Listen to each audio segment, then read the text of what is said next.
Irvin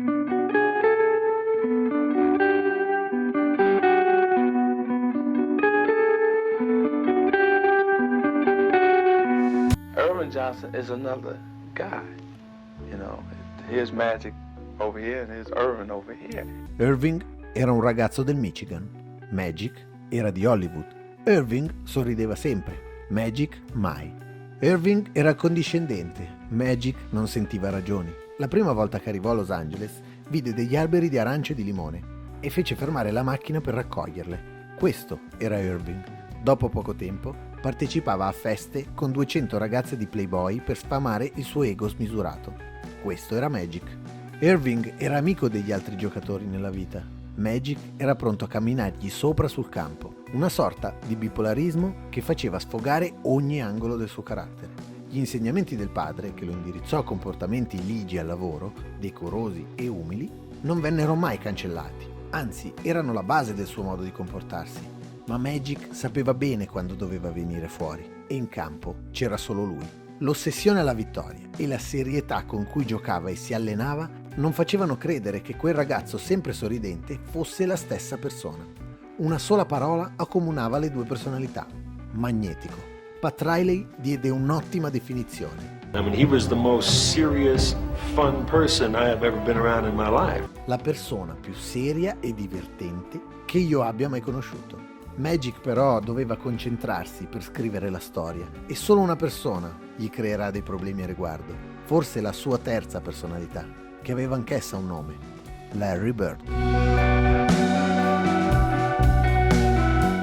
Nel 1984 Magic aveva 2 titoli, mentre Bird uno, e si arrivò finalmente allo scontro atteso da 4 anni, da quella finale NCAA che Bird non poteva dimenticare. Le finals del secolo iniziarono con un Magic molto preparato, ma con il proseguo delle partite qualcosa non andò per il verso giusto. Con il pallone decisivo tra le mani fece scorrere troppo tempo, perdendo l'occasione di vincere.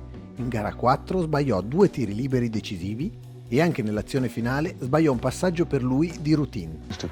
Quando sei abituato ad arrivare a quel momento, a volerlo e a fare il canestro, la giocata giusta, non sai come fare quando va male. I Celtics tirarono fuori il loro orgoglio e Bird portò a termine la sua vendetta. Fu la prima grande sconfitta di Magic.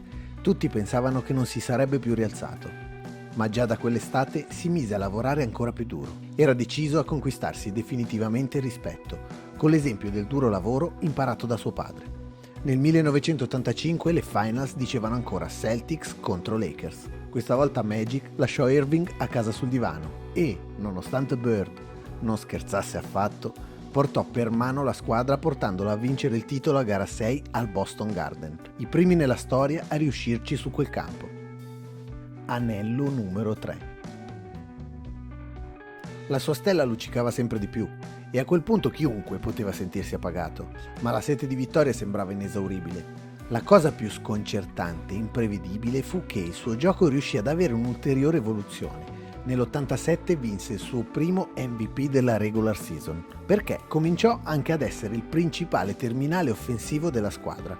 Non era più soltanto il creatore di gioco, ma era tutto nelle sue mani. Un giocatore al top che riusciva ad alzare il livello. La parola giusta è incredibile. E dopo che vinse le finals da protagonista assoluto, ancora contro i Celtics, qualcun altro la pensava allo stesso modo. Magic è un grandissimo giocatore, è il migliore che abbia mai visto, incredibile, non so cosa dire. Anello numero 4.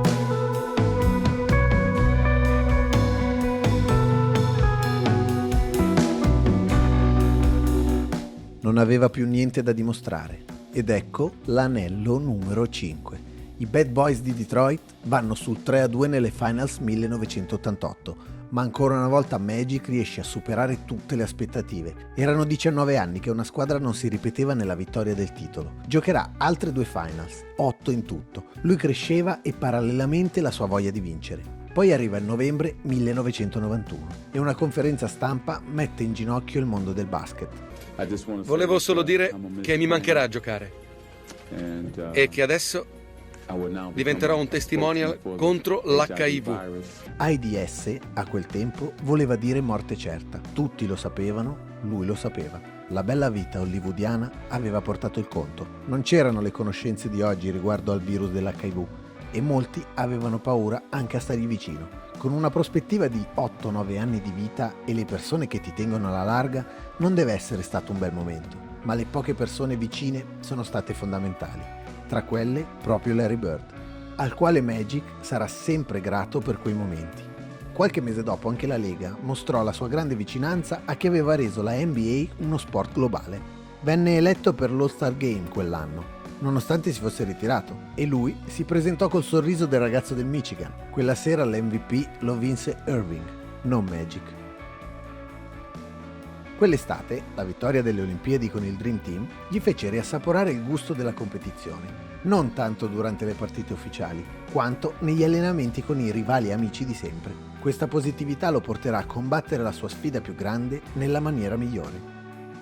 Tornato ai Lakers come allenatore, non riuscirà a stare a lungo senza pantaloncini e nel gennaio 1996 ritornò in campo, ma questa volta non per vincere l'anello, ma per lasciare la NBA con l'immagine del giocatore che se ne va in maniera naturale, alla faccia di qualsiasi problematica che non c'entrasse nulla con il gioco che gli ha dato tanto, e ha potuto lasciare dicendo «Ho vinto io, ancora una volta». All'inizio degli anni 80 alle Finals NBA c'era sempre Dr. J, a metà Larry Bird, alla fine Isaiah Thomas. Davanti a ognuno di essi c'è sempre stato lui. Lui era un signore con la maglia gialla, la scritta Lakers davanti e un 32 dietro. Lui era Earvin Magic Johnson e non ne faceva semplicemente parte. Lui era lo Showtime.